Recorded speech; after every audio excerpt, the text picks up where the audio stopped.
Alright guys, we got a little bit of cave exploring for you guys, man.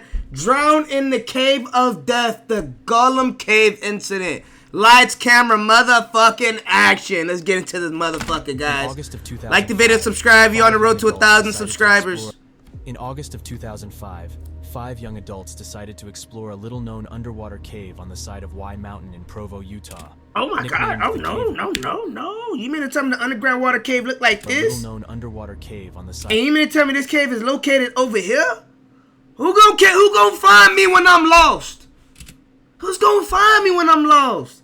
This don't look fun. They had no idea of the deadly danger waiting inside. In the end, only one of them would return. This is the fatal breakdown of the Gollum Cave tragedy.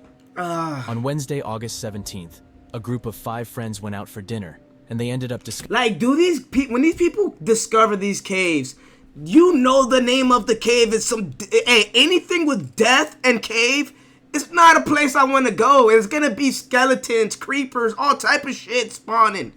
You ever watch Minecraft? You ever played Minecraft? The caves are never safe.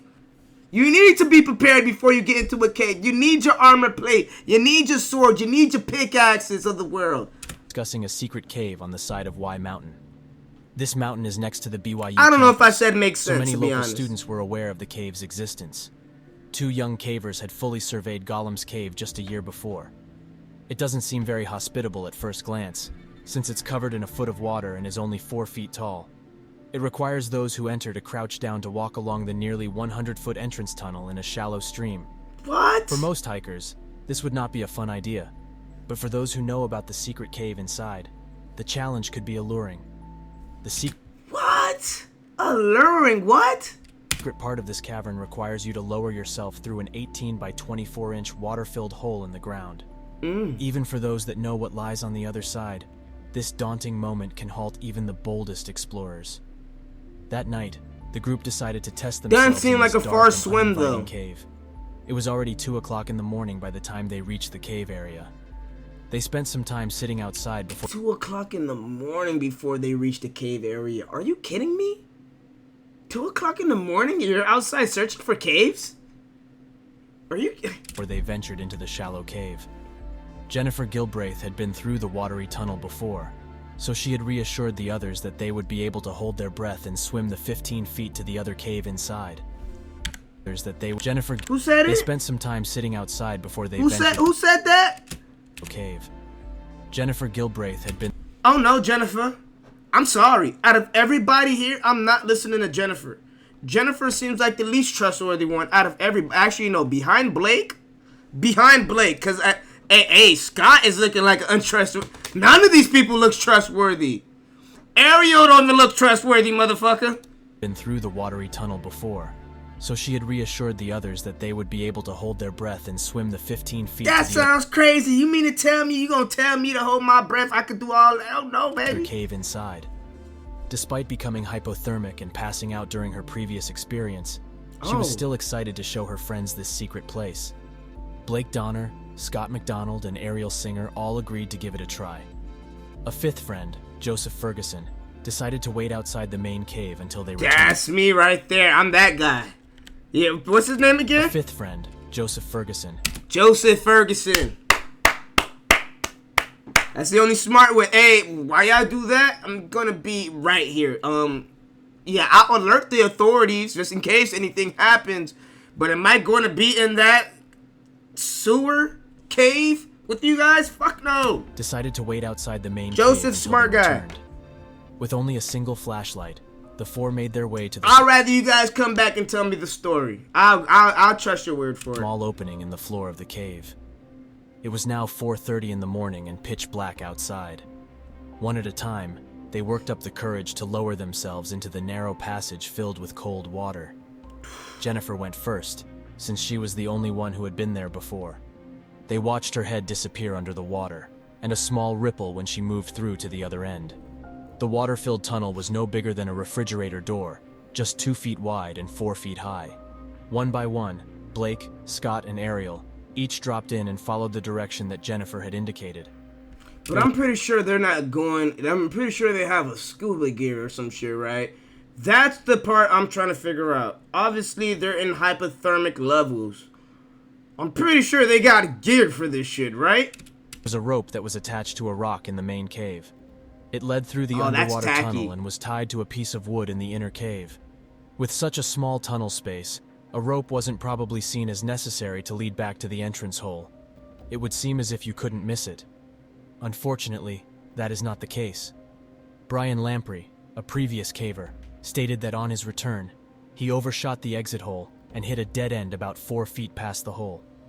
In a frantic moment, he realized that a wall of rock surrounded him. He desperately pushed backwards, grasping at the ceiling until he came to the hole. The extra time that this took made him certain that this would end in death.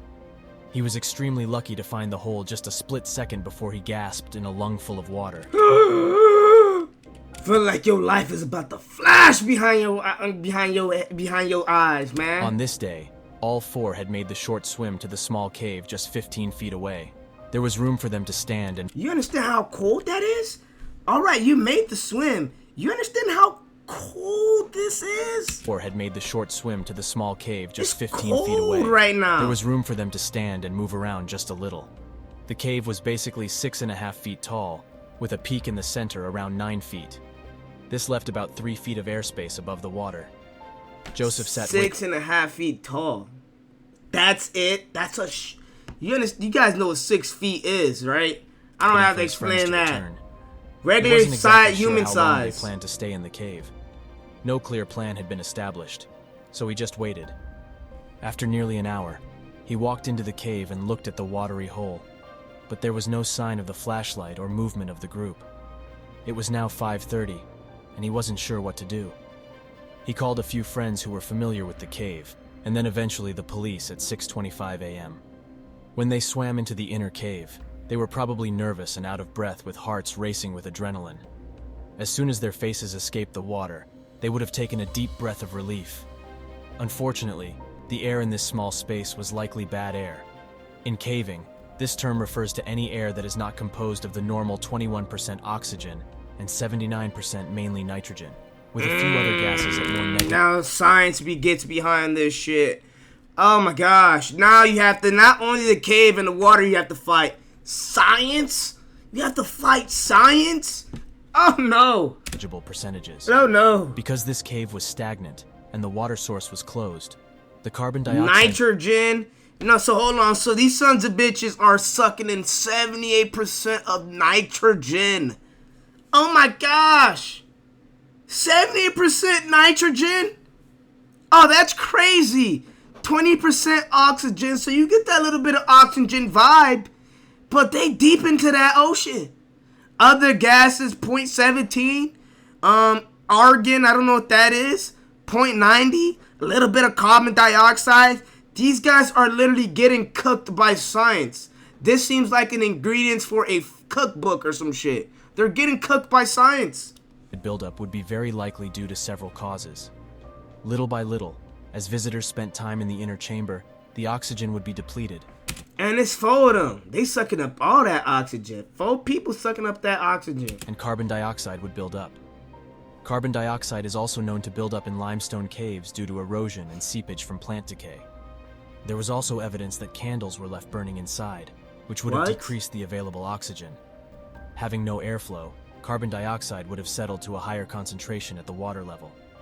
It would be a subtle evolution over time, and the friends visiting the secret cave would have had no idea about the air condition in the inner chamber. Even if the cavers had only stayed for just a few minutes, their diminished capacity to think, move, and breathe would make the return swim a dangerous endeavor. Once they were in this cave, they may have quickly understood that they couldn't breathe well, and that they should return immediately. Because the entrance hole was so small, only one person at a time could traverse the narrow tunnel and pull themselves up the exit hole. Jennifer exited first. Jennifer set them up, man. Jennifer, if they all die, you better die with them, Jennifer. No offense. But if they all die, it's your fault. But was unable to find the exit hole before running out of breath. She likely had a diminished capacity for breath holding and critical thinking. Damn, rest in peace to Jennifer, man. I didn't mean that. Oh, shit. Oxygen level was near 10 to 12% in the cave. She would have only had 60 seconds of breath holding before she would pass out. If the rope wasn't in her hand, then finding the opening would have been a frantic effort of feeling along the ceiling of the tunnel. In the cave, the other three would not have known that Jennifer was in a fight for her life. They were left in the dark, suffocating air of the inner cave. After counting for 30 or 60 seconds, Ariel would have been next to exit the secret cave. In a carbon dioxide level of just 2 or 3%, her respiration rate would have doubled. I would have been ready to pull myself along the rope on some tug-of-war shit. I don't know why they're not doing that. Each pull is for your life. She would have been trying to take deep breaths before sliding her face under the water. Quickly swimming forward with her final burst of energy, she reached ahead to locate the opening. It would have been completely unreal to feel the body of your friend in this narrow, dark tunnel. It was supposed to be a clear passage, because there just wasn't room for two people to push their heads through the tight opening. In a moment of panic, Ariel would have been desperate to get air, and maybe not quite realize that her friend was unconscious and certainly close to death. At this point, Blake and Scott would have been breathing the bad air for several extra minutes in the dark. Oh, man. They each would have been feeling the effects of lower oxygen, higher carbon dioxide, and the panic associated. It's that bad, though? You can't breathe oxygen? Think about it. I mean, damn, the nitrogen, yeah, it's there, but it's that bad? It's that bad? Such an uncomfortable environment. After waiting a short time, the next friend entered the narrow, water-filled tunnel. Already in a diminished state, Blake would be eager to push through this swim as quickly as possible. He would have been so unnerved to encounter the two girls still floating in the water in front of him. The instant alarm would leave you confused about which way to go. The hole should be just in front of the person in front of you. He may have realized that Ariel wasn't moving, and he needed to push her towards the hole to save her. In a tunnel that was only 2 feet wide and 4 feet deep, moving past anyone, or pushing them forward, would be nearly impossible. The final caver, waiting in the dark inner cave alone, would have been suffering the longest. He was surely eager to get out of this place forever. His journey through the tunnel would be stopped short when he encountered his friends. In such a deficient state, he may have fallen unconscious very quickly.